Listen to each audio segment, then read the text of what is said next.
what is your approach to dealing with someone who might have a sexual sin or an immorality of sorts like that? And what would be your approach in dealing with a person like that? Well, we have had to deal with that, obviously, here at Gateway. And what we've done is we've become more proactive. I tell the staff, things I'm dealing with. I'm very transparent. Obviously, there are things that you shouldn't talk about except with trusted friends. But I'm transparent. I'm meeting with Dr. Henry Cloud right now, helping me. And I've told the whole staff, I said, y'all already know, but, I'm crazy. And so I need help. And but you do math equations in your head. We already know that.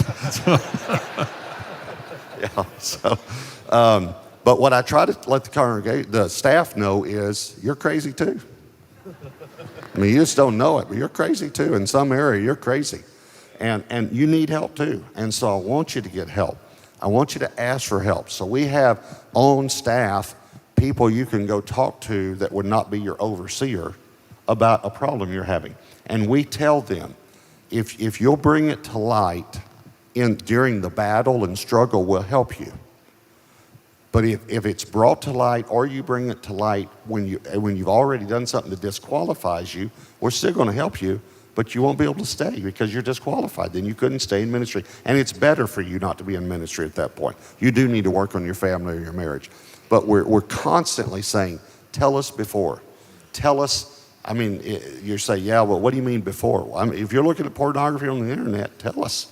And we have a thing where, every computer is checked, and we have keystrokes. And, if you go somewhere, we're gonna find out probably, so we can help you.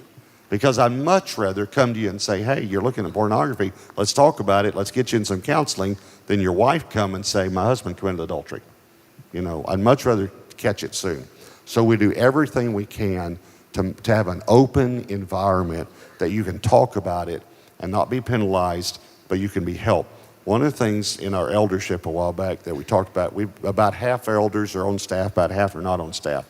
And one of the non-staff elders said, I just realized something for the first time listening to you guys talk. He said, if you have a moral failure, it's your job. It's your job. He said, if a guy in the business world has a moral failure, it's not his job. Nobody takes his company from him. Nobody fires him. That's a personal problem. Hope you get help. So he said, I understand now the fear that you guys have of bringing it out when you're dealing with something. And so he said, let's try to create an atmosphere where we can eliminate the fear, and so our pastors can come forward and say, I'm having a problem in this area.